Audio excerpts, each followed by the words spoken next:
हजरत अवैस करनी रदी अल्लाह ताला अन्हु मुसलमान हुए। बड़ा दिल चाहता था हुजूर से मिलने को।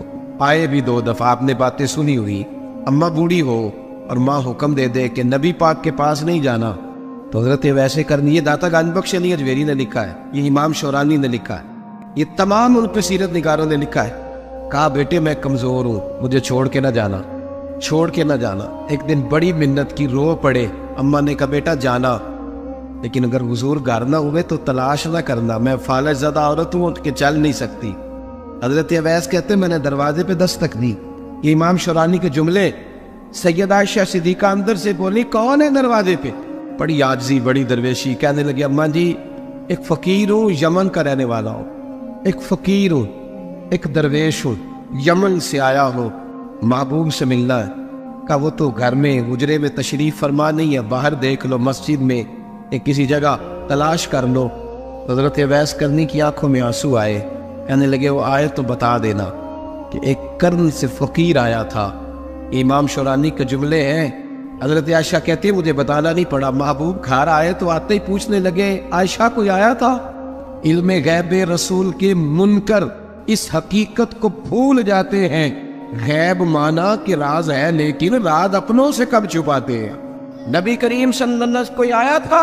हजरत आयशा ने सवाल किया या रसूल अल्लाह आपको कैसे लगा? हुजूर फरमाने लगे किसी की खुशबू आ रही है, किसी की, ये इमाम शौरानी के लफ्ज है, किसी की अगरचे गालिब खुशबू खुद महबूब की है, किसी की खुशबू आ रही है। का हुजूर कर्म करने वाला को फकीर आया था, सलाम छोड़ के चला गया।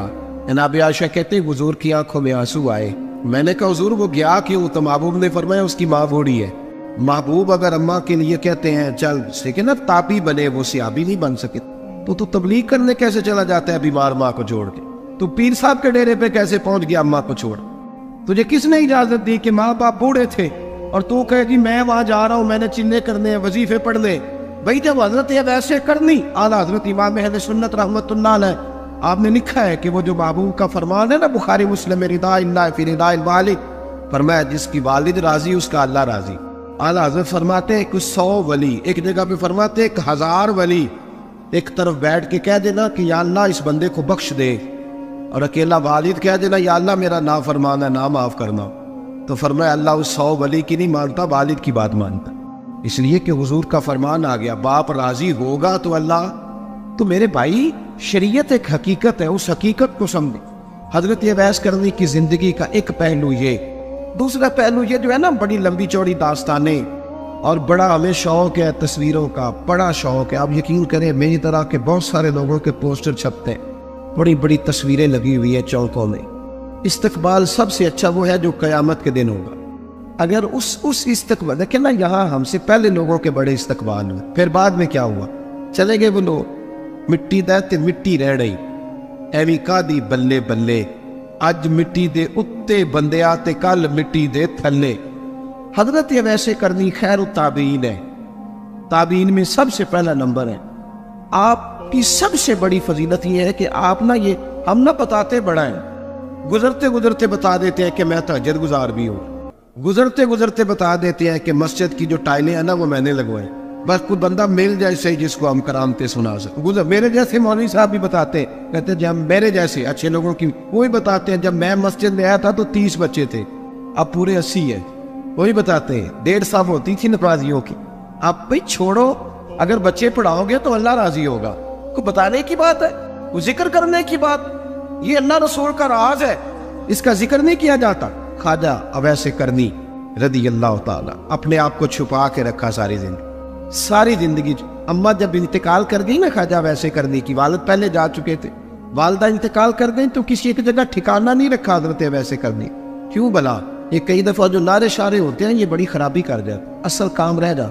दस्तबोसी करने वाले कई दफा इतना दूर ले जाते हैं कि इंसान के अपने वज़ाइफ पीछे रह जाते, कई दफा मुश्किलात होती। इसलिए सूफिया में एक मलामती गिरोह है, मलामती, दाता साहब ने उसको लिखा है और उसका तज़किरा कुरान ने किया, युजाहिदून फी सबीलिल्लाह वला यखाफून लौमत लाइम। फरमाया अल्लाह के कुछ बंदे ऐसे हैं जो अल्लाह के रास्ते में जिहाद करते हैं और जब लोग उन्हें बुरा कहते हैं तो उसकी परवाह नहीं करते। मलामती गिरोह जो कहते हैं कि लोग अगर थोड़ा सा हमसे एलर्जी करेंगे तो हो सकता है, देखे ना जब आपको कोई बुरा कहता है तो नफ्स दबता है, कहता तो कुछ भी नहीं, हजरत बायज़ीद बुस्तामी सुल्तानुल आरिफीन रहमतुल्लाह ताला अलैह फरमाते, रमज़ान शरीफ का महीना था तो मैं गुजर रहा था बस्तान के बाजार से, लोग दुकानों से उठ उठ के मुझे मिलने आने लगे। तो मेरा नफ्स मुझे कहने लगा, बायज़ीद इतनी शान तो आज बादशाह की भी नहीं जितनी तेरी है, फिर कारोबार छोड़ के तो नहीं आता।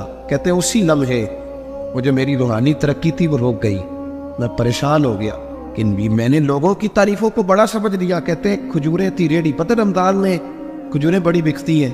कहते हैं मैं आगे बढ़ा, लोग सलामें ले रहे थे, एक खजूर उठा के ना खाई नहीं, उठा के ना मुंह में रख ली, सिर्फ मुंह में। लोग कहने लगे दफा करो, ये भी कोई बंदा है इसने रोजा ही नहीं रखा पीर होके। इतने लोगों ने मलामत की तो मेरा नफ्स कुचला गया। जब कोई आपको बुरा कहता है ना, फिर जो सजदे में रोने का मजा आता है वो तारीफ के वक्त सजदा होता है कभी। इकबाल कहने लगे, ना बचा बचा के तो रख इसे, तेरा आईना है वो आईना, ये शिकस्त हो तो अजीज तर है निगाह आईना साज में। फरमाते मैं खुल के रोया अल्लाह की बारगाह में। बंदे सारे, बाबा बुल्ले शाह साहब फरमाते, एक दिन मेरा भी दिल किया था कि मैं इत्काफ करूं पर कसूर से निकल जाऊं। कुछ पीर कह के हाथ चूमते हैं, कुछ सैयद कह के। फरमाने लगे उठ बुल्लिया चल उथे वसीए, और जिथे वस देनी सारे ही अन्ने, ना कोई साडी जात पछाणे ते ना कोई सानू मन्ने। चलो चले वहां जाके बैठते। हजरत अवैसे करनी का ये कमाल रहा, कमाल रहा। इस तरह हजरत बायज़ीद ने खजूर रख ली, लोग बुरा कहने लगे, छोड़ के चले गए। फरमाते जो मजा उस दिन सजदों में आया ना, थोड़ा आगे जाके मैंने खजूर बाहर निकाल दी, रोजा भी नहीं टूटा। मेरा खादम कहने लगा हुजूर ये क्या किया? फरमाने लगे रब के करीब होने का एक तरीका इख्तियार किया, ये भी एक तरीका है उसके करीब होने का। साहिबो हजरत बायज़ीद छुपे रहे। दाता साहब ने लिखा है, एक और ताबी थे हजरत हरम बिन हयान उनका नाम। वो कहते हैं मेरे दिल में तड़प लग गई कि हजरत अवैस करनी से मिलूं।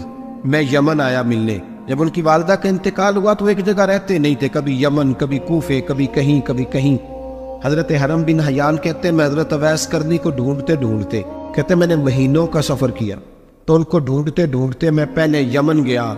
लोगों से मैंने कहा वैस, कहने लगे छोड़ो वो तो दीवाना है। दाता साहब कहते हैं जब हजरत हरम बिन हयान ने पूछा ना वैस करनी, तो कहा वो तो दीवाना है, मजनून है, पागल है माअज़ल्लाह। वो क्यों, क्या तुमने देख लिया? कहने लगे जब दुनिया रोती है तो वो हंसता है, और जब लोग हंसते हैं तो वो रोता है। अजीब उसका अंदाज है। रूढ़ी से जो लोग छिलके फेंक देते हैं वो इकट्ठे करता है। कहते छिलके उठा के धो के खा लेता है, और फिर लोग जो कपड़ा पहनने के काबिल नहीं रहता लोग उसे फेंक देते हैं, वो टाकियां जमा करके उनको सीता रहता है, उनका लिबास बनाता है। कोई रोटी पकी पकाई देता है तो पसंद नहीं करता, कबूल नहीं करता। उससे मिलने आए हो? तो हरम बिन हयान कहने लगे वो भी जरा जुदा सा है, तो मेरी भी तलाश जरा जुदा सी है, मैं भी जरा जुदा से आदमी को मिलने आया हूं। कहने लगे उसका घर भी कोई नहीं अपना, कभी यहां होता है तो कभी ढूंढ लो तुम भी। हरम बिन हयान कहते हैं मैंने एक शख्स की मिन्नत की, मैंने कहा बता दे कहीं देखा है। तो कहने लगा वो करण से कूफे चले गए। कहते मैं करण से कूफे आया, एक बंदे से फिर पूछा, लोग कहने लगे छोड़ वो टिकता नहीं, तो तूने मिल के क्या करना? कहते मैंने पूछा बताओ तो सही कहाँ है?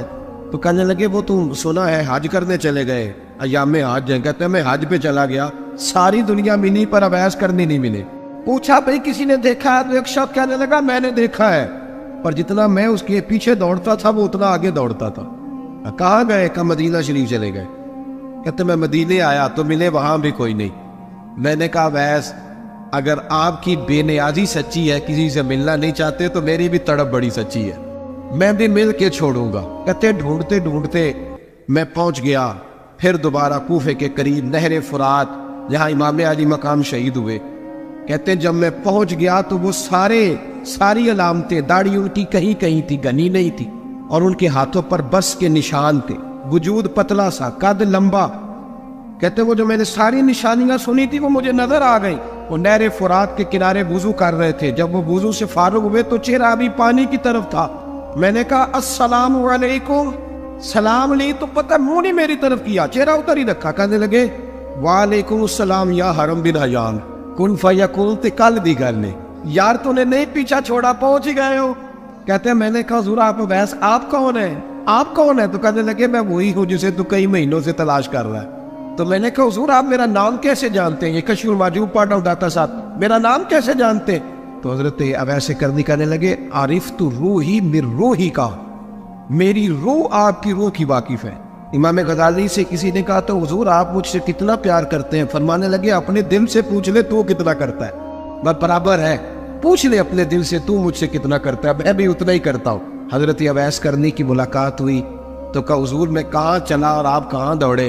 आप फरमाने लगे यार मैं छुपा हुआ हूँ तो मुझे छुपा रहने दे, मैं छुपा हुआ, मैं शराब का मखज़न राज था और रहा था मुद्दतो राज, ये तो तेरा शौक के दीद कशा कशा मुझे खींच लाया मजाज में। उनकी जिंदगी तो देखो।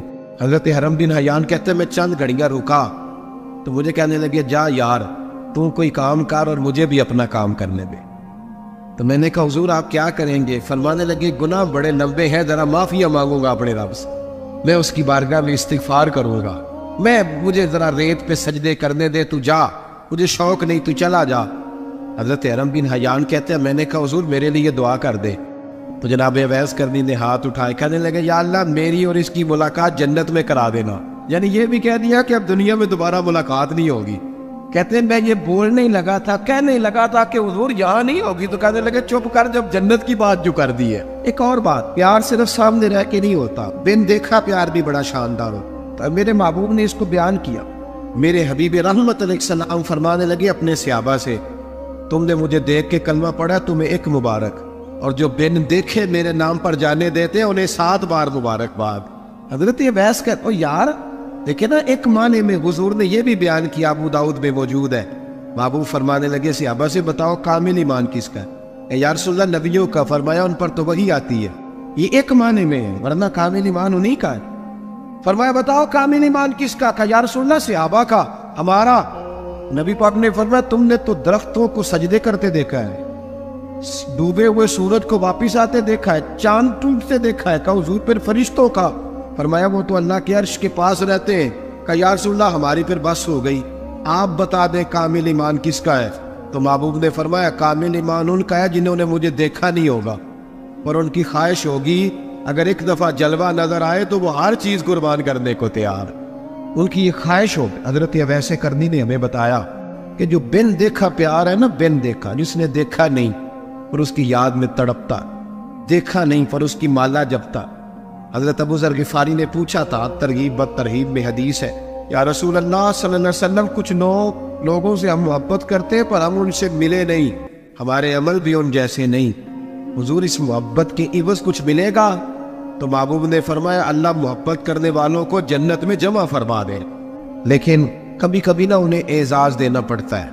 ये रब रसूल का अपना एक अंदाज़े करम है, मजबूरी नहीं किसी बात की, लेकिन अंदाज़े करम है। इन लोगों को शानें दी जाती है दुनिया, ताकि कोई ये ना समझ ले कि दुनिया में इनका एजाज कोई नहीं, इन्हें बड़े बड़े रुतबे मिलते हैं, इन्हें नवाजा जाता है। हजरत वैल छुपे रहे, आए नहीं, लेकिन महबूब ने उन्हें जाहिर करना पसंद फरमाया।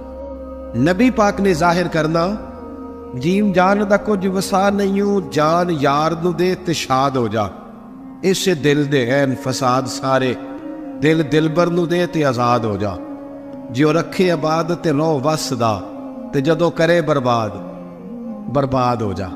बल्कि मैं क्या करता हूं, वजन न भी बने तो शेर यूं होना चाहिए, जेकर करे बर्बाद ते चुप करके बर्बाद हो जा, शोर न कर, खामोशी से हो जा।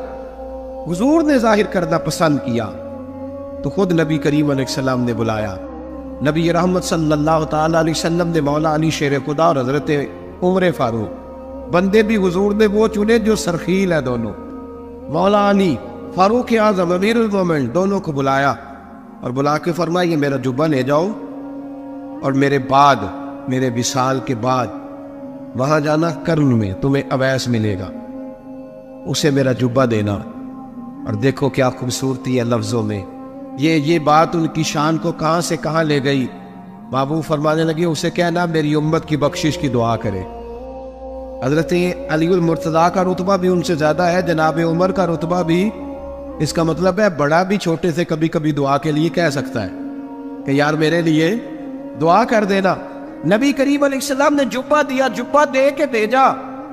हजरत उमर गए मिलने, जनाब मौला अली गए, जाके पूछा वो किधर है? कहा वो दीवाने से हैं, घूमते रहते हैं। जब मुलाकात हुई तो हजरत अवैस करनी दौड़े आए, जनाब उमर कहने लगे आपका नाम अवैस है? कहने लगे हाँ उमर फारूक मेरा नाम अवैस ही है। फिर आगे बढ़ के कहने लगे अली आपकी तबीयत मुबारक कैसी है? फिर वो जुब्बा वसूल किया, कहा महबूब ने कहा था उम्मत के लिए दुआ करना, तो हजरत अवैस ने फौरन सर सजदे में रख दिया। और दाता साहब हदीस लाए हैं, महबूब फरमाने लगे अल्लाह ताला बनो कल्ब के कबीले की बकरियों के बालों की तादाद के मुताबिक अवैसे करनी की दुआ की बरकत से मेरी उम्मत को जन्नत में दाखिल करे। इतना बड़ा एजाज, इतना बड़ा एजाज। हजरत अवैसे करनी रदी अल्लाह ताला उन्होंने दुआ की, फिर वापस लौटे। ये तो दाता साहब की बात है। अब अगले जुमले हजरत मुहद्दिस भावलपुरी ने एक जिक्र अवैस नाम की किताब लिखी है। हजरत अल्लामा फैज अहमद साहब अवैसी रहमतुल्लाह अलैह, उन्होंने लिखा है कि हजरत उमर फारूक और मौला अली जब मिल रहे थे ना, तो एक तीसरे शख्स ने कहा कि अवैस उनकी जियारत कर लो जिन्होंने हुजूर की जियारत की, उनकी जियारत कर लो। चलो आप हुजूर की जियारत नहीं कर सके तो जियारत कर लो। तो हजरत अवैसे करनी उठ के करीब गए तो जनाब अली मुर्तज़ा जनाब उमर से कहने लगे हुजूर की दाढ़ी मुबारक में कितने बाल सफ़ेद थे? तो ये नहीं फरमाया मौला अली और जनाब उमर ने कि हमें पता नहीं। कहने लगे अवैस आज आप ही बताएंगे कितने सफ़ेद। अवैसे करनी कहने लगे महबूब की दाढ़ी मुबारक में 17 बाल सफ़ेद थे, 17 बाल सफ़ेद थे। ये उनकी जियारत का हाल। हजरत अवैसे करनी ने हमें बताया कि दूर रह के इताअत सही करना, तुम्हारा जिक्र दरबार रसूल पे भी होगा और दरबार खुदाबंदी पे भी होगा। दूसरा ये जो बहुत ज़्यादा शौक़ है आगे आगे बढ़ने का हर आदमी को, मैं अक्सर ये रोना रोता हूँ। मैं कहता हूँ पहले कोई किसी बुजुर्ग से मिलता था तो दुआ कराता था, अब मिलते हैं तो कहते हैं हजरत ज़रा मेरे साथ फ़ोटो तो खिंचवा लें। पहले लोग दुआ कराते, हाँ दुआ की इल्तिजा करते, कहते थे मेहरबानी कर, इतना ही कह दे कि अल्लाह तेरी दुनिया और आखिरत बेहतर कर दे, अब फ़ोटो खींचते। ये बहुत ज़्यादा हमारा जो रवैया इस तरह का है। ये हजरत अवैस करनी की सीरत बताती है कि ये उलझाओ है, उलझो ना, सुलझ के वक्त गुजारो। और तीसरी बात उनकी हयात मुबारका से हमें ये मिलती है, अल्लाह के साथ जो लोग जुड़ जाते हैं उन्हें वैसे ही दुनिया की ज़रूरत नहीं रहती, उनकी तवज्जो ही और जानिब हो जाती है। ख्वाजा निज़ामुद्दीन साहब के पास आके आपके मुरीद ने अर्ज़ की हुजूर लोग बड़ा तंग करते हैं, बड़ा ही परेशान हूँ मैं, कोई नुस्खा बताएं, दिल बड़ा परेशान है। तो हज़रत महबूब इलाही फरमाने लगे नुस्खा एक ही है, इंशाअल्लाह परेशानी से शिफा हो जाएगी। उसने कहा कौन सा? फरमाने लगे मोहब्बत करनी शुरू कर दे। वो भी चुप कर गया था जिस तरह आप नहीं सारे कर गए कि बंदा नाराज रिश्तेदारों से मोहब्बत करे, जो दोस्त तंग करे उनसे मोहब्बत करे, काम ही बड़ा मुश्किल है। कहा प्यार करना शुरू कर दे। उसने भी वही बात की जो हमारे ज़हनों में उभरती है, जनाब वो सख्ती बड़ी कोशिश की है, ठीक ही नहीं होते, ये भी जुल्म, ये भी ज्यादती, ये भी जफा, ये भी तकलीफ, वो तो बड़ा कुछ करते हैं। हुजूर मैं मोहब्बत करता हूँ फिर भी मसला हल नहीं होता। तो ख्वाजा निज़ामुद्दीन सब मुस्कुरा पड़े, फरमाने लगे पुत्र नुस्खा यही है इलाज के लिए, हाँ अगर फर्क ना पड़ा ना तो चंद खुराकें बढ़ा देना, मोहब्बत थोड़ी सी, नुस्खा एक ही है। एक बंदा आपके साथ बड़ा तल्ख है, आप भी तल्ख हो जाए तो नहीं उसको तकलीफ नहीं होगी, हमें भी होगी। जब हड्डियां उबलती है ना तो उसके अपने कंधे भी तो जलते हैं ना। तल्ख होने से कोई सामने वाला तल्खी दिखाए तो मोहब्बत छोड़ देने से इंसान का अपना लहजा बिगड़ता है, सामने वाले का कुछ भी नहीं आता। अगर हम लोगों की तल्खियों के बावजूद मोहब्बत वाले रहेंगे तो नतीजा ये निकलेगा कि अगर एक बंदा सामने मोहब्बत वाला होगा ना तो सामने वाला भी सोचने पे मजबूर हो जाएगा कि यार हद हो गई है। मैं दोस्तों से कहा करता हूँ जवाब दे के बंदा किसी को लाजवाब नहीं कर सकता, चुप रह के लाजवाब भी कर सकता है। किसी ने आपके खिलाफ एक बात की, आपको 3 करनी पड़ेंगी, आप 3 करेंगे फिर वो 6 कर देगा, फिर आपको 12 करनी पड़ेगी, तो ये तो मामला ख़त्म ही नहीं होगा। एक की आप चुप कर दें, उसने दूसरी की आप चुप कर दें, उसने तीसरी की, 5-6 के बाद पता वो क्या कहेगा, कहेगा तू मैंने पागल समझना है, मैं बोली जाना तो जवाब ही नहीं देता। इसका मतलब है चुप रह के तो बंदा पागल भी कर सकता है। इतना लाज ओ जितन जितन तिहार कोई खेडे कदे हारन भी खेड फकीरा। ये तो सारे करते हैं काम, मैंने जीत लिया तो फायदा क्या हुआ, कोई अनोखा काम भी तो कर ला। जितन जितन तिहार कोई खेडे वो तू हारन खेड फकीरा, जितन दा मुल कौडी पैंदा ही हारन दा मुल हीरा। कभी बंदा कहे ना यार मैंने सामने वाले का कात ऊंचा करना है, मैंने हार जाना, जिंदगी प्यार वाली बनाए। नबी पाक अलैहिस्सलाम तशरीफ ले जा रहे थे, हज़रत अनस बिन मालिक कहते मैं साथ था, सही बुखारी में हदीस है। हुजूर ने सुर्ख धारीदार चादर अपने मुकद्दस कंधे पे रखी हुई थी, पीछे से एक शख्स ने मेरे नबी पाक की मुकद्दस चादर को पकड़ के खींचा, यहाँ ना मुकद्दस गर्दन पे निशान पड़ गया। हुजूर ने यूं पलट कर उस बंदे की तरफ देखा तो पता क्या कहता है? कहता है मैं गरीब आदमी हूँ, कुछ मांगने आया था। लो ये सही बुखारी है, ये हमारे नबी का तरीका है। यहाँ तो कोई दरवाजा जोर से खटखटा दे उसे खैरात नहीं मिलती, धक्के मिलते हैं। कहता है तू कर्जा लेने आया है, दरवाजा तोड़ना है? यहाँ तो सगे बाप की सख्ती बर्दाश्त नहीं।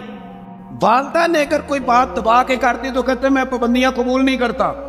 उसने चद्दर पकड़ के खींची, मुकद्दस गर्दन पे निशान पड़ गया। और कहता क्या है?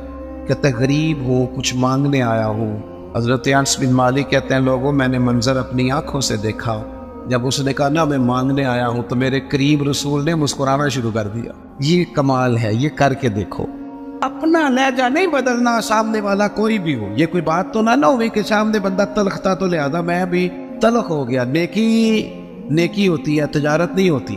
और नेकी हमेशा यक तरफा होती है, दो तरफा नहीं होती। दो तरफा तो तजारत होती है, तू कर फिर मैं भी करूंगा, ये तो तजारत हो गई। नेकी तो ये है कि तू कर ना कर, मैं मदीने वाले का गुलाम हूं, मैं जरूर करूंगा।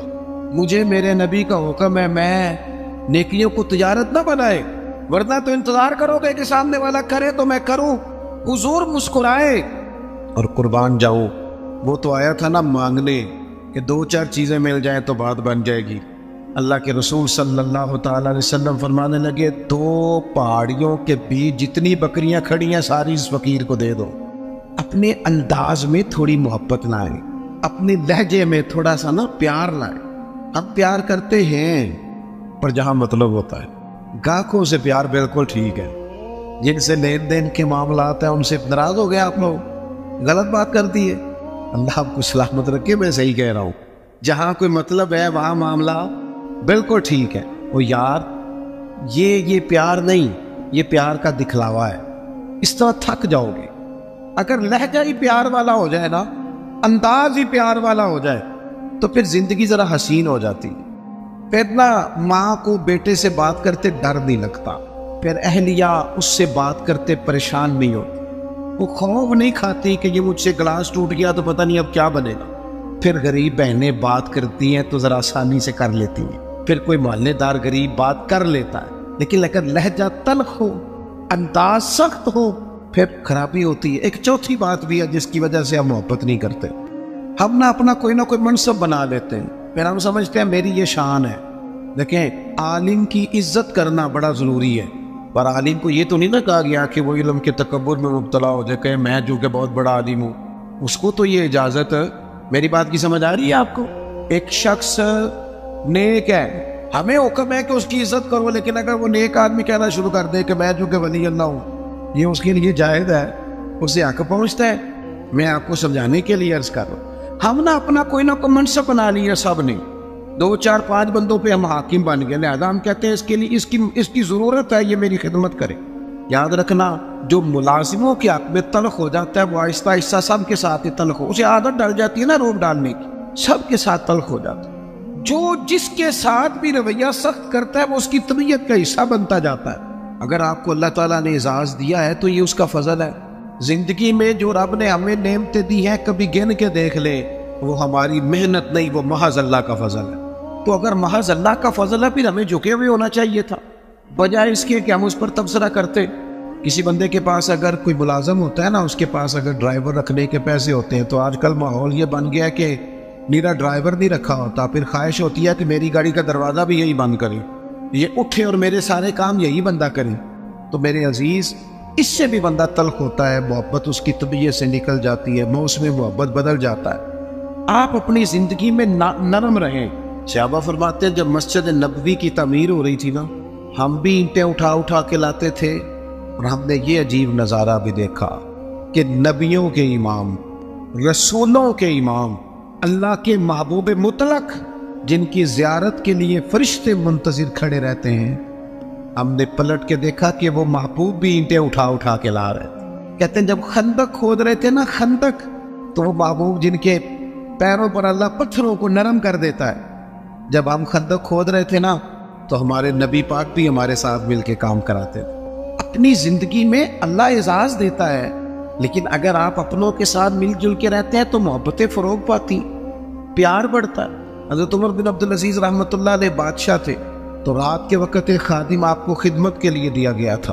और जो लोग यहाँ ना हमारे, मैं पढ़ रहा था, अल्लामा अब्दुल मुस्तफ़ा ज़री साहब रहमतुल्लाह अलैह बहुत बड़े आलिम थे, तो वो हिज़्बुल्लाह नाफ तकरीर करने आए तो फरमाने लगे मुझे ना बड़ा लंबा अरसा हो गया है, 30-35 साल 40 साल हो गए हदीस पढ़ाते। कहने लगे मेरे हज़ारों शागिर्द होंगे। लेकिन अगली बात पता उन्होंने क्या की? कहने लगे हज़ारों हैं प्यार करने वाले, पर अल्लाह का शुक्र है मैं अपने जूते खुद उठा लेता हूँ। मैं अपने जूते, ये मर्द लग जाता है बाज़ बंदे को कि कोई जनाब आए, और मेरा चूँकि एजाज़ है, ये चीज़ भी इंसान को मोहब्बत से दूर ले जाती है। हज़रत उमर बिन अब्दुल अज़ीज़, एक मुलाजिम आपको दिया गया था, रात को आपके पास रहता था खिदमत के लिए। तो रात को कुछ लोग भी आए हुए थे आपसे मिलने के लिए। तो जनाब उमर बिन अब्दुल अज़ीज़ रहमतुल्लाह ताला अलैह तशरीफ़ फरमा थे, कोई काम हो रहा था, वो गुलाम की ड्यूटी थी खिदमत में रहने की। जवान आदमी था, थक गया, दीवार से टेक लगाई और बैठा बैठा सो गया। अब वो तो चिराग जल रहा था ना महफिल में, वो जलते जलते जलते जलते वो चिराग गुल हो गया। हज़रत उमर बिन अब्दुल अज़ीज़ ने उस गुलाम की तरफ देखा तो वो तो सो रहा है। असी भला की आखिद है, ये पैसे किहड़ी गल दे लैंदा है, इन्हों फिर तनख्वाह नहीं दी थी। उसी वक्त ही लोगों को याद आ जाता है, वो सो गया। हज़रत उमर बिन अब्दुल अज़ीज़ ने उसको सोया ही रहने दिया। उठे, चिराग में खुद तेल डाला, बत्ती लगाई, उसे रोशन किया, दोबारा आके बैठ गए। वो जो बंदा मिलने आया हुआ था ना, उसने वही बात की जो आजकल सारे करते।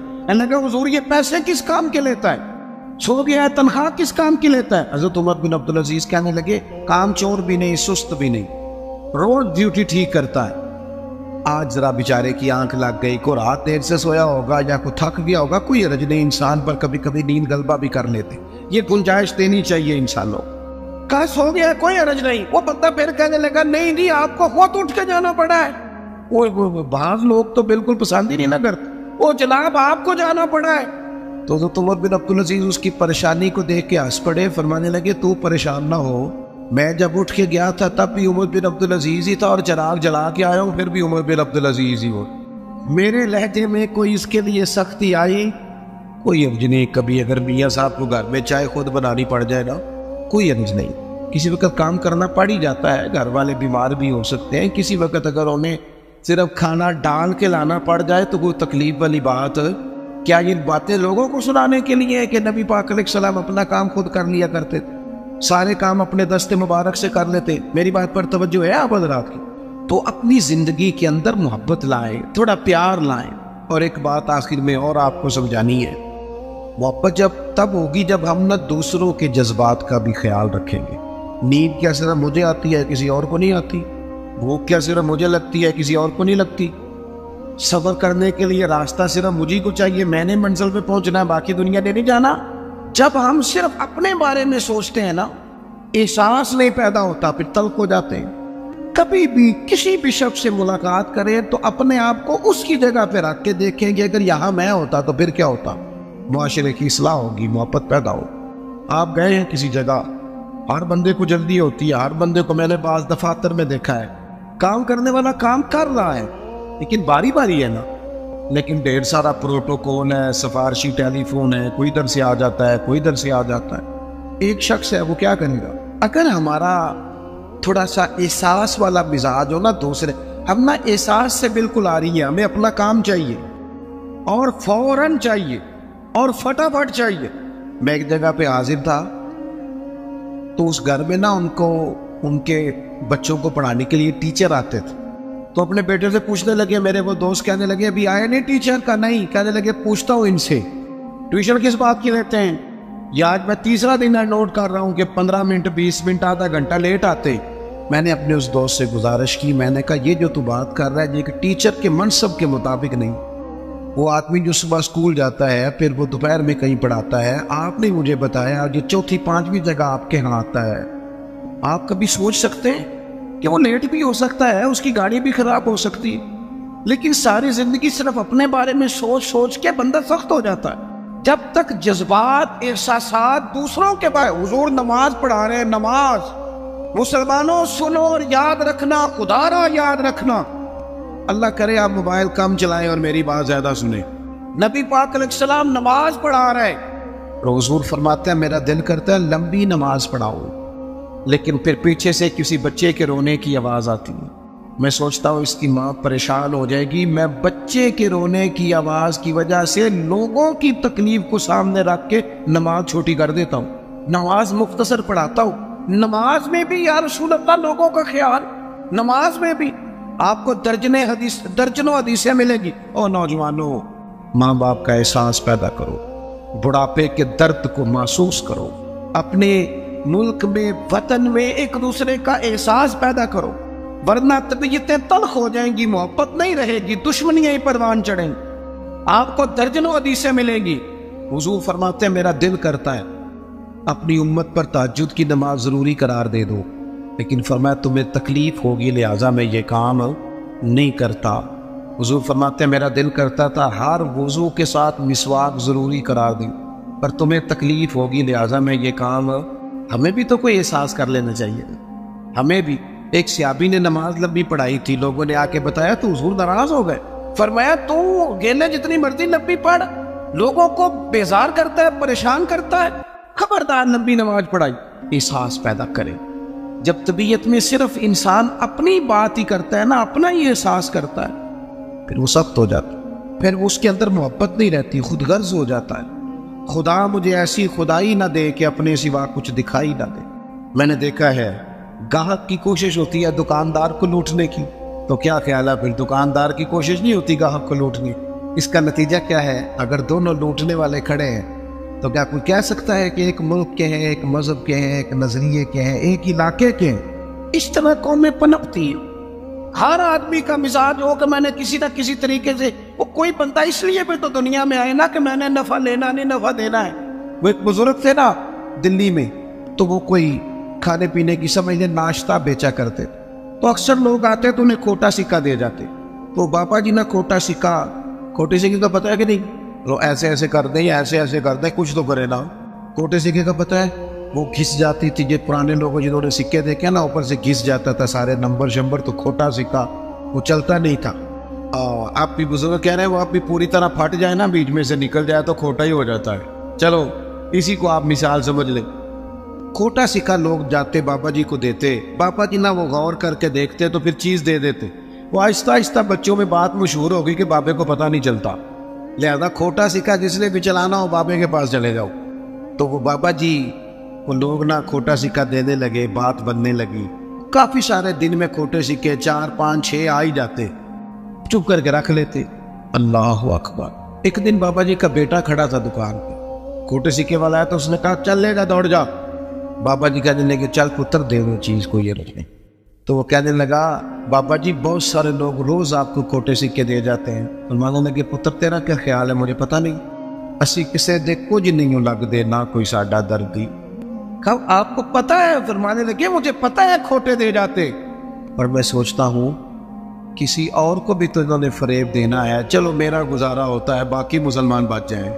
एक मेरे दिल में ये ख्याल है कि किसी और को भी तो ये किसी और को दाल लगाएंगे तो चलो मैं लगवा लेता हूँ, पता नहीं मेरा तो काम चलता है, किसी और का पता नहीं चले ना चले। और दूसरी बात कहने लगे एक वजह और भी है, और वो वजह बयान करते रो पड़े और खुल के रोए और रज के रोए और तड़प के रोए। कहने लगे मैं इसलिए भी खोटे सिक्के ले लेता हूँ कि कयामत के दिन जब रब की बारगाह में हाजिर होऊंगा तो मैं अर्ज करूंगा मालिक मैंने सारी जिंदगी तेरे बंदों से खोटे सिक्के वसूल किए हैं, मैं भी खोटा सिक्का ही हूँ, मेहरबानी करना मुझे भी कबूल कर ले, मैं भी खोटा ही हूँ।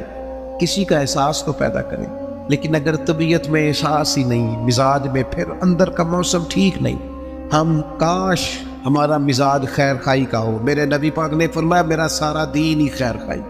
अगर मिजाज खैर खाई का बन जाए तो मेरा सारा वतन एक दूसरे से प्यार करने लगे। यहाँ कोई वो एक साहब मेरे पास बैठे तबसरा कर रहे थे, जूते बनाते हैं उनका कारखाना है, कहने लगे फलानी शय भी ठीक नहीं मिलती, फलानी भी।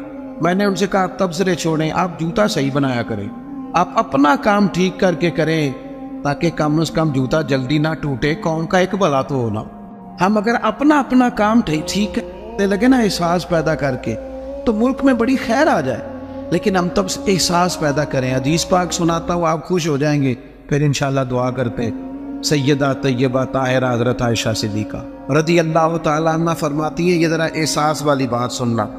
कहती है एक दिन हुज़ूर अलैहिस्सलाम ने मुझसे फरमाया आयशा जब तुम मुझसे राज़ी होती हो फिर भी मुझे पता चल जाता है, और जब किसी बात में नाराज़ होती हो फिर भी पता चल जाता है। तो कहते मैंने जल्दी से अर्ज़ की, हुज़ूर मुझे मेरी माँ रोए, मैं और आपसे नाराज़। तो हुज़ूर फरमाने लगे बताऊं फिर? बड़ा कमाल सरकार का आज मूड मुबारक है, बताऊं या रसूलल्लाह बताइए। हुज़ूर फरमाने लगे कभी कभी कसम उठाती हो? या रसूलल्लाह उठाती हूँ। फरमाया जब तुम खुश होती हो तो कहती हो मुझे मोहम्मद अरबी के रब की कसम सल्लल्लाहु अलैहि वसल्लम, और जब तुम्हारे दिल में कोई बात होती है फिर कहती हो हजरत इब्राहीम के रब की कसम, फिर उनका नाम लेके कसम। सैयदा आयशा सिद्दीका कहती हैं मेरी तो हालत अजीब हो गई, मंजर वजद वाला हो गया। मैंने कहा या रसूलल्लाह कुर्बान जाऊं, आप इतना ख्याल करते हैं, कोई लफ्ज क्या बोल रहा है और उसके लफ्जों में दर्द क्या है। एक तो हमारे यहाँ तो यह मसला ना एहतजाज करके अपनी बात मनवानी पड़ती, और यहाँ हालत यह है कि हुजूर जुमलों से पहचान गए, लफ्जों से पता चल गया कि आज माहौल के या रसूलल्लाह इतना ख्याल करते हैं। ओ दोस्तों, हमारे अपने तड़प गए, पर हमें सिर्फ अपना ख्याल है, अपनी रोटी का, अपने कपड़ों का, अपनी नींद का, अपने मोबाइल का, अपने यारों का। छोड़ थोड़ी देर के लिए चीज़ें। पहले तो मैं बच्चों को मना करता था, अब मेरा दिल करता है मैं बड़ों से कहूँ कि थोड़ी देर मोबाइल छोड़ यार, बच्चों से भी हाल चाल पूछ, अपने बच्चों से बातचीत कर, अपने घर वालों से बात। अब सियाने बंदे से कहने को दिल कर, एहसास ही खत्म हो गया। इकबाल कहने लगे दिल के लिए मौत है मौत, दिल के लिए मौत है ये मशीनों की हुकूमत। एहसास मुरब्बत को कुचल देते हैं आलात, इतने सारे संगी आए हो। मेरे महबूब की ये हदीस याद रखना। सैयदा कहती हैं मैंने कहा हुजूर आप इतना ख्याल करते हैं, और फिर कहने लगी या रसूलल्लाह मुझे अल्लाह की कसम मेरे लबों से आपका नाम ही जाता है, मेरे दिल में आप हर वक्त मौजूद रहते हैं। दोस्तों, एहसास वाली जिंदगी पैदा करें, तबीयत में दूसरों के लिए एहसास लाएं। अगर थोड़ा थोड़ा एहसास होने लग जाए ना, तो एक बात याद आ गई कर जाऊं। हज़रत मौलाना ज़ियाउद्दीन साहब मदनी कुतुब मदीना रहमतुल्लाह अलैह, वो ना मदीने के कपड़े वाले के लिए हर रोज़ दुआ करते थे। ताजर था कोई, उसके लिए रोज़ दुआ करते, अक्सर याद करते, दुआएं देते उसे अक्सर। तो लोगों ने कहा हुजूर माजरा क्या है? फरमाने लगे मैं ना मदीना शरीफ के एक दुकानदार से मैंने कुछ कपड़ा लिया था, मैं दर्जी के पास गया तो उसने कहा ये थोड़ा है, कोई एक दो गाज और लाए फिर आपका लिबास बनेगा। कहते मैं दोबारा असर के बाद उससे कपड़ा लेने गया तो वो सामने पड़ा था, तो मुझसे कहने लगा सामने वाली दुकान से लेने। कहते मैंने उसे कहा सामने पड़ा है, मैं तुझे लेके गया हूँ देख। कहने लगा हज़रत मेहरबानी करें सामने वाली दुकान से ले। कहते मैं थोड़ा सा उससे नाराज हुआ, मैंने कहा यार आते होगी तुझसे कपड़ा खरीदा, सामने पड़ा है तो तू दे क्यों नहीं दे रहा? तो कहते उसने ना बड़ी मोहब्बत से मेरे साथ बात की। कहने लगा हुजूर बात ये नहीं है कि मैं किसी तकब्बुर में हूँ, मसला ये है कि मैंने सुबह से काफ़ी बिक्री कर ली है, सामने वाले का एक गाज भी नहीं बिका, तो सब्जी तो उसने भी लेके जानी है ना यार, बच्चे तो उसके भी इंतज़ार कर रहे हो। अगर मेहरबानी करो ना आप कपड़ा उससे ख़रीद लो, उससे कपड़ा ख़रीद लो, तो उसका नतीजा ये होगा कि वो भी बेचारा अपने घर चला। काश मैं सिर्फ अपने घर में रोशनी ना करूं, मुझे सबके घरों का फिक्र लग जाए। रब करीम ने फरमाया क्या तुम समझते हो कि हमने तुम्हें बेकार पैदा किया, और क्या तुम समझते हो कि तुम्हें लौट कर हमारी तरफ आना नहीं। अल्लाह तबारक व तआला ने बहुत सारी हिकमतों के तहत बहुत सारी करम नवाजियों के साथ इंसान को तख्लीक फरमाया। हम पर इंसानी कमज़ोरियाँ गालब आ जाती हैं, बहुत सारी सुस्ती, बहुत सारी गफलत तबीयत में पैदा हो जाती है। राह चलते चलते बहुत सारी जगहों पे हम उलझ जाते हैं। नतीजा ये निकलता है कि कुछ वक्त जो कीमती होता है उसे हम बेकार ज़ाया कर देते, और फिर उस बेकार वक्त ज़ाया करने के इतने आदी हो जाते हैं कि सेहतमंद लोग बीमार हो जाते हैं, जवानों को बुढ़ापा आने लगता है, फिर फुर्सत के लम्हात मसरूफियत की तरफ बढ़ जाते हैं, यहाँ तक कि ज़िंदगी अपने औकात पूरे करके मौत की तरफ बढ़ने लगती। लेकिन वो बिला वजह की गफलत, लायानी, बेमानी, बेमकसद बातें, अपने आप से ज़्यादा दूसरों के मामलात में उलझाव का शिकार रहना, गफलतों का शिकार रहना, अपना हिसाब करने की बजाय सारी दुनिया का हिसाब करते रहना, इंसान नुकसान की तरफ चला जाता है। अल्लाह करीम ने फरमाया तुम क्या समझते हो तुम्हें बेकार पैदा किया? अपने आप को बिला वजह कमज़ोर कर लेना, बिला वजह कह लेना मैं तो एक नाकाम आदमी हूँ, मैं तो आगे बढ़ ही नहीं सकता, मैं तो एक गाँव का रहने वाला हूँ, मैं तो वो कोई मेरे वसाइल नहीं हैं, मैं कुछ भी नहीं हूँ, बिला वजह अपने आप को कमज़ोर कर लेना। समझ लेना कि शायद वो किसी ने कहा था कि मैं किसी शख्स से बेजार नहीं हो सकता, क्योंकि एक ज़र्रा भी तो बेकार नहीं। अल्लाह ताला ने लक़द ख़लक़नल इंसान फ़ी अहसन तक़वीम, उसने खूबसूरत तकवीम पर इंसान को पैदा किया, आला दर्जे की। इसको अल्लज़ी ख़लक़का फ़सव्वाका फ़अदलक फ़ी अय्यि सूरतिन मा शाअ रक्कबक। कितना हसीन करके इंसान को बनाया है, इसके अंदर सलाहियतें रखी हैं, सोचने समझने की ताकत दी है, इसको फ़हम व फिरासत दिया है, अच्छे भले की तमीज़, अच्छे बुरे की तमीज़ फितरत में रख दी। अल्लाह करे आप मोबाइल थोड़ा इस्तेमाल करें, मेरी बात पे तवज्जो करें, दुआ की है, आमीन तो कह दें, दुआ मांगी है कि अल्लाह करे आपकी तवज्जो ज़्यादा मेरी बात पे रहे। ये फितरत में रख दी चीज़। हम क्या करते हैं, हम अपना वक्त बेकार ज़ाया करते हैं। बहुत सारी जगहों पे इंसान को चलते चलते स्पीड ब्रेकर का सामना करना पड़ जाता है, पर वहाँ रुक जाना तो कोई अक्लमंदी नहीं है। इंसान को बहुत सारी जगहों पे किसी मकाम पे सस्ताने के लिए रुकना पड़ता है, लेकिन वहीं ठहर जाना, सफर ही छोड़ देना। जिंदगी जद्दोजहद वाली होनी चाहिए, आमाल वाली होनी चाहिए, कुछ ना कुछ इंसान को करते रहना चाहिए। गैर जिम्मेदाराना गुफ्तगू, गैर जिम्मेदाराना वक्त का ज़िया और बिला वजह का उलझाओ जिसका कोई मकसद नहीं, जिन चीज़ों की बिल्कुल ज़रूरत नहीं, उन बातों में दिलचस्पी और हर वक्त मुफ्त का उलझाओ। नबी पाक अलैहिस्सलाम से जब पूछा गया ना खूबसूरत मुसलमान कौन होता, तो नमाजी भी बड़ा खूबसूरत होता है। एक इहराम में एक बोली बोलते हुए एक मैदान में लब्बैक लब्बैक कहने वाले हाजी भी बड़े ही खूबसूरत होते हैं। अल्लाह की बारगाह में बैठकर उसकी बारगाह से बैतुल्लाह के साए में दुआएं मांगने वाले भी बड़े हसीन होते हैं। अल्लाह की किताब सामने रखकर सुबह से शाम तक उसको याद करने वाले, तिलावत करने वाले हाफिज भी बड़े हसीन हो। उलमा की भी बड़ी बात, सखी की भी बड़ी बात, माँ बाप की खिदमत गुजार की भी बड़ी बात। लेकिन या रसूलल्लाह सल्लल्लाहु तआला अलैहि वसल्लम अपने मफ़हूम के लिहाज से और एजाजी खुसूसियात के लिहाज से खूबसूरत मुसलमान, जिस पर मुसलमान की तारीफ सादिका है, खूबसूरत मुसलमान कौन होता है? नबी पाक अलैहिस्सलाम ने फरमाया जो बेमकसद और फजूल बातों को छोड़ दे वो खूबसूरत मुसलमान होता है। लगवियात से बचे, फजूलियात से बचे, बेमाना वक्त ना ज़ाया कर, अपने मामलात में एक जुमला भी कभी इजाफी ना बोलें, फायदा कोई नहीं। आप मुख्तसर जामिल जिंदगी गुजारें, आप अपने आप को कीमती समझें, अपने वजूद को कीमती समझें। आप देखें ना, इंसान को अल्लाह ताला ने अशरफुल मखलूकात बनाया, तस्खीर कायनात इसके जिम्मे लगाई, इसने परवे आज़मों पर हुकूमत करके दिखाई।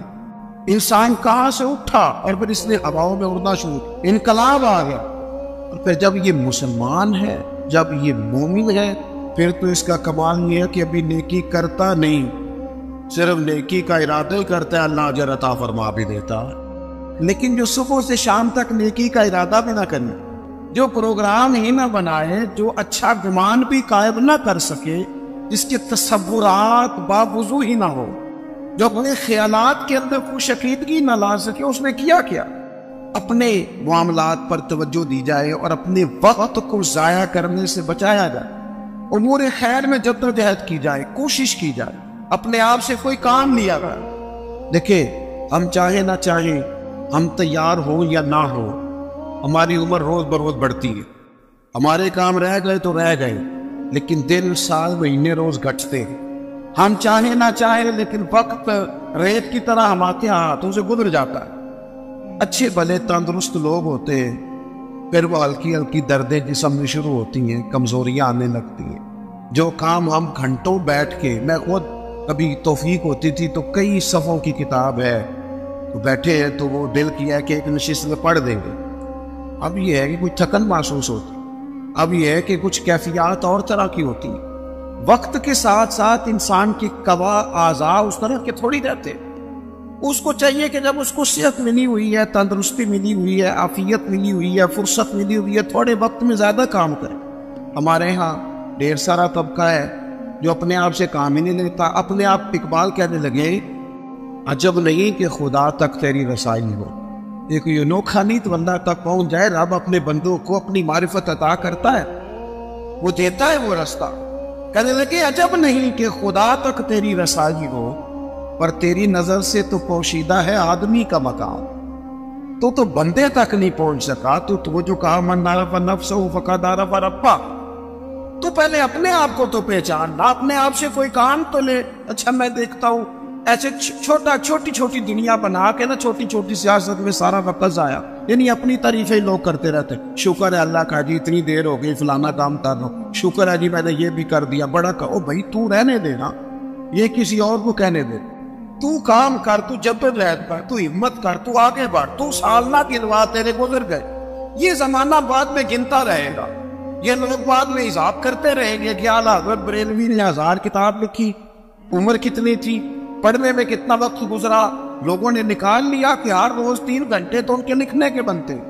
और बाद में दुनिया निकालेगी किसने कितना काम किया। तू ड्यूटी कर, तू काम कर, जद्दोजहद कर। हम में से जो लोग भी नाकाम हो जाते हैं ना, वो कहते हैं कि मैं फलाने की वजह से नाकाम हो गया, फलाना बंदा अगर मेरा साथ दे देता, फलाना अगर सपोर्ट करता। ये दुनिया का सबसे बड़ा जुर्म है कि इंसान अपनी कोताहियां दूसरों के गले डाले। सबसे बड़ी नाकामी ये है, हम सुस्तियां करते हैं, गफलतें करते हैं, बोझ दूसरों पे डाल देते हैं। दुनिया में जहां भी हम नाकाम होते हैं ना, रब तो किसी को नाकाम करता ही नहीं। हम अपनी कमजोरियों की वजह से, एहसास जिम्मेदारी नहीं, पढ़ने वाला पढ़ता नहीं वक्त पे, पढ़ाने वाला वक्त पे पढ़ाता नहीं, ड्यूटी करने वाले ड्यूटी नहीं वक्त पे करते, हम नाकाम हो जाते, वो दूसरों पे डाल देते हैं। अपनी जिंदगी में जहां भी कमजोरी रह गई है, जहां भी कहीं हमसे गफलत हो गई है, उसको देखें, गौर करें किस मकाम पर हमसे कोताही हुई है, कहाँ हम भूल गए, कहाँ मामला ऐसा था जो गड़बड़ हो। मैं सुबह इदारे के एक उस्ताद साहब से अर्ज कर रहा था, मैं कह रहा जिन लोगों ने कुर्बानी करनी है ना और जानवर लाने हैं, उन्होंने आज बारिश नहीं देखी। जहाँ आज मंडियाँ थी ना, वहाँ फुल रश है। 1 महीना पहले वो सुबह उठे वक्त पे चले गए, लेकिन ये सुस्ती है ना तालिब इल्म की, वो कहते हैं आज बारिश है लिहाजा मैंने नहीं जाना। इल्ला माशाल्लाह कुछ उस्ताद कहते हैं आज मैंने स्कूल नहीं जाना, इदारे नहीं जाना, आज बारिश है। वो देखे मजदूरी करने वाले ने सुबह कोई इनकार किया कि मैंने मंडी नहीं जाना। सब्जी मंडी जाने वाला मंडी गया है, जो माल वाली मंडी जाने वाला था वो भी वहां पे। आप अपने काम से जान नहीं छुड़ाएं। हजरत उस्मान गनी रज़ी अल्लाह तआला अन्हु फरमाते, बड़ी कड़ाके की गर्मी थी और धूप बड़ी शिद्दत वाली थी, और जितने मदीना मुनव्वरा में लोग थे वो अंदर से दरवाजे बंद करके ना किवाड़ सब आराम फरमाते। दोपहर में माहौल बन जाता है, और वैसे भी दोपहर को कुछ देर आराम करना नबी पाक अलैहिस्सलाम का तरीका है मुबारक भी, तो लोग आराम कर रहे थे। हज़रत उस्मान गनी फरमाते, किसी काम के लिए मुझे छत पे जाना पड़ा, गर्मी बड़ी सख्त थी, मैं मजबूरन गया, लेकिन फरमाते जब मैं छत पे चढ़ा ना तो मेरी नजर पड़ी तो एक शख्स जिनकी उम्र मुझसे ज्यादा है, बूढ़े महसूस होते, वो 2 ऊंटों को हाँकते हुए ला रहा है। मेरे दिल में ख्याल आया, यार सारी दुनिया आराम कर रही है, इनको भी सोना चाहिए था। इस मौसम में अपने आप को तकलीफ दे रहे हैं, जब कड़ाके की गर्मी है, वो लेके आ रहे थे। तो हज़रत उस्मान गनी फरमाते, मैंने कहा जिनको नसीहत जरूर करनी है, समझाना जरूर है। जब असर के बाद जाना हूँ चराने, जब सारी दुनिया चराती है, इस वक्त क्या आदत थी। आप फरमाते जैसे ही मैं छत से उतरा और दरवाजे के रास्ते बाहर आया कि मैं इनको समझाता हूँ, जब तक वो शख्सियत भी करीब आ गई थी। आप फरमाते जब मैंने उनका चेहरा देखा तो मेरा वजूद कांपने लगा, राशा तारी हो गया, और ना चाहते हुए भी मेरी आंखों में आंसू आ गए। ये कोई मामूली आदमी तो नहीं, ये तो अमीरुल मोमिनीन सैयदना फारूक आज़म, हजरत उमर जैसा। और कड़ाके की दोपहर, या कितने नाजुक मिजाज हो गए हैं लोग। इकबाल कहते हैं, लहू मुझको रुलाती है जवानों की तन आसानी। मैं खून के नहीं लहू के आंसू रोता हूँ जब मैं जवानों को देखता हूँ आराम कर लो, चौक में बैठे सुकून कर रहे, सोए हुए, सवेरे इनकी आंख ही नहीं खुल। वो कौन तरक्की करेगी जिनके जवान सो रहे, बूढ़े काम कर रहे, जिनके जवान का जिस्म दर्द कर रहे और बूढ़े तरावी में खड़े, वो कौन आगे बढ़ेगी। फरमाने लगे हजरत उस्मान के, मैंने देखा हजरत उमर को तो मैं कांप गया। मैंने झट से आगे बढ़ के उनका दस्ते मुबारक थामा। मैंने कहा हुजूर इस गर्मी में मेहरबानी करें, आराम करें। तो फरमाने लगे ये माने गनीमत के 2 ऊंट भाग गए थे, मैं लेने गया था। हजरत उस्मान गनी रज़ी अल्लाह तआला अन्हु अर्ज गुजार हुए, अगरचे वो बड़ा प्यार करने वाले थे, लेकिन हजरत उमर रदी अल्लाह ताला अन्हु को देख के अर्ज करने लगे, हुजूर किसी गुलाम को हुक्म फरमा देते, ये काम कर देता। सैयदना फारूक आज़म थपकी देगी, कहने लगे, उस्मान अल्लाह तुझे मेरी तरफ से जज़ा अता करे। गुलाम भी आराम कर रहे थे जैसे सारे कर रहे थे, और फरमाया वैसे भी ये मुसलमानों का माल है, जिम्मेदारी गुलाम की तो नहीं, ड्यूटी तो मेरी है। यहाँ हमारे हुक्मरान कहते हो मुझे तो पता नहीं, मैंने तो सवेरे उठ के देखा है, तो खबरों में मुझे ना इधर उधर की तो बात कर, ये बता कि काफिला क्यों लुटा, ना इधर उधर की तो बात कर, ये बता ये काफिला क्यों लुटा। मुझे राहजनों से गरज नहीं, तेरी राहबरी का सवाल। तो कहता चोर आ गए थे, तो ये बता तू किस चीज की पहरेदारी कर रहा था। तो मेरे अजीज, अपनी जिंदगी में अपनी जिम्मेदारियों का एहसास, अपनी ड्यूटी वक्त पर, मैं कई दफा सोचता हूँ जिस आदमी की उम्र 35 साल से ज्यादा होगी और अभी तक फजर के वक्त नहीं उठता, उसने कब नमाजी बनना है। और जो 40 साल की उम्र तक नमाजी नहीं खाली बन सका, उसने ताजुद कब पढ़नी। यहाँ तो हमारे मुआशरे में तो 60 से 70 साल एवरेज हो गई उम्र की, तो जिसकी 35-40 साल हो गए वो तो ज्यादा गुजार बैठा है। वो अपनी जुबान पर पैरा किस दिन लगाएगा, जिसको आज तक बोलने में ख्याल आता हो मुझे कहना नहीं चाहिए था, मेरे मुंह से निकल गया।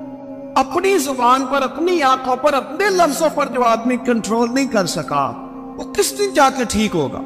रवायती बातें, रवायती गुफ्तगू दूसरों पे डाल दो, कोई बहाना कर दो, कोई एहसासे कमजोरी कर दो, ना हो सका तो मजलूम बन जाएगी, कह गरीब आदमी है। ये भी कमजोर कौमें करती हैं, ये भी कमजोर कौमें करती हैं जो अपने आप को मजलूम बना के दिखाती हैं। मुसलमान उसका मिजाज होता है, वो मजलूम नहीं होता, वो तो जालिमों का हाथ पकड़ने वाला होता है, तो मैदान में रहने वाला होता। अपने आप से, अपने वजूद से काम लिया। आप अपने बुजुर्गों को देखे, थोड़े वक्त में ज्यादा काम करने वाले लोग, और इतना काम करना। ये भी बात कर रहे थे शेख, गुफ्तगू कर रहे थे हज़रत गौसे पाक रज़ी अल्लाह ताला। आप कभी अपने बुजुर्गों को देखे ना, तो जो आज पीरों ने माहौल बनाया ना, पीर साहब बैठे अंदर 6 तस्बीहें और 20 तकिए, और वो तवीज़ लिख रहे हैं, और वो हाथ भी उठाते हैं तो लगता है बेचारा बड़ी तकलीफ में है, इल्ला माशाअल्लाह, दुआ मांगने में उसे परेशानी हो रही। क्या मजाक बनाया हो। सूफी तो जिंदा और जावेद होता है, वो तो ताजा दम होता है, पलटना झपटना, झपट कर पलटना, लहू एक गर्म रखने का एक बहाना। तो ताकतवर होता है, उसके मिजाज में तो गर्मी होती। इकबाल कहते हैं कि हाजिर हुआ मैं शेख मुजद्दद की लहद पर, वो लहद के हैं जेरे जमी बतला अनवार, वो हिंद में सरमाया मिल्लत का निगहबान। अल्लाह ने किया जिसको बर वक्त खबरदार, जद्दोजहद मिजाज भागना दौड़ना। और एक जगह पे इकबाल कहने लगे, है वही तेरे जमाने का इमाम बरहक, जो तुझे हाजिर मौजूद से बेजार करे और मौत की शक्ल में दिखला के तुझे जलवा यार जिंदगी तेरे लिए और भी दुश्वार कर। दरवेश तो वो है जो तेरा जीना मुश्किल कर दे कि कब मरूंगा और कब जाके मदीने वाले की जियारत नसीब हो। और तू ये है कि सुस्ती काहली वो ठहर जाएंगी किबला आराम में, छोड़े इन चीजों। जद्दोजहद हुजूर गौसे पाक रज़ी अल्लाह ताला अन्हु फजर की नमाज के बाद फिका का दर्स देते थे, और सुबह 9 बजे 10 बजे अपने इदारे में चले जाते। और जब असबात पढ़ते थे ना, हमारे मदारस में सबक तकसीम होते, सरफ कौन पढ़ाएगा, नाहव कौन पढ़ाएगा, मंतिक कौन पढ़ाएगा, फिक कौन पढ़ाएगा, उसूल कौन पढ़ाएगा, तफसीर कौन पढ़ाएगा, सबक तकसीम होते। तो नाज़्म तालीमात क्या मिले, जो लायक बच्चे हैं वो सारे तुम रखो और नलायक सारे मुझे दे दो। किसी को नलायकों का भी तो सरपरस्त बनना है, तो मुझे दे दो, नलायकों को पढ़ाऊं। फिर जोर तक क्लास होती, जोर के बाद तफसीर का दर्स होता, असर के बाद हदीस का दर्स होता, और फिर रात को 70 हज़ार का मजमा तकरीर सुनने आता। और तकरीर ये नहीं थी कि बस ठीक है कह दी बात, फरमाइशी खुतबा। 70,000 लोग खिताब सुनने आते, तो 300 उलमा होते उनमें, जिनके हाथों में कागज कलम होते। गौसे आजम इरशाद फरमाते तो तहरीर होता कि ये नुक्ता तो कभी सुना ही नहीं। इतनी मेहनत सारा दिन की, फिर अपने बाल बच्चे को वक़्त दिया, और फिर हाल ये होता कि दुनिया सो जाती और बगदाद के मुर्शद मुसल्ला बिछा ले, और फिर सारी रात अपने रब के हुजूर वल्लज़ीन वबीतून लिरब्बिहिम सुज्जदन व क़यामा, सारी रात रब के हुजूर हाजिरी होती। सावन की काली रातों में जब बूंदाबांदी होती है, वो रातों को उठ उठ रोते हैं जब खलकत सारी सोती है। और मियां साहब कहने लगे, रात पवे ते बेदर्दां नू नींद प्यारी आवे, ते दर्दमंदां नू याद सजन दी सुतिया भी आन जगावे। तो अपनी औकात देखे कितना मसरूफ वक्त बना, औकात मसरूफ, अपनी जिंदगी में चीजों को तय करे और कुछ कर जाए। अपनी लाइफ से कोई ना कोई, अपने वजूद से, जिंदगी से कोई काम ले, इसे किसी काम लगाए, खिदमत में गुजार दे, खिदमत में। हमारे बुजुर्ग हैं, वो मैं दूर गया हुआ था कैरोड़ पक्के की जानिब, जनूबी पंजाब की तरफ, बड़े पुराने बुजुर्ग मुझे मिले। तो वो ना अभी भी उम्र 100 साल के लगभग है, तो ढेर सारे काम खड़े होके इमामा बांध रहे। मैंने उनसे कहा काफी अरसा पहले, मैंने कहा जनाब आप बड़े ताज़ा दाम। कहने लगे मैंने इरादा किया था कि मखदूम नहीं बनना, खादम ही बनना है। बंदा मखदूम बनता है तो सुस्त होगा। वो कहने लगे पहले खिदमत की माँ बाप की, उस्तादों की, फिर की बहन भाइयों की, बच्चों की शुरू कर दी। फिर अल्लाह ने मौका दिया तो पोतों की खिदमत शुरू कर, को पढ़ाना है, बयाना है, काम लगाना है। सारी जिंदगी ये इरादा नहीं किया कि लो जी मैं उन फारग हूँ। ये जहाँ झोला आता है फिर इंसान ज़हनी तौर पर कमजोर होकर खिदमत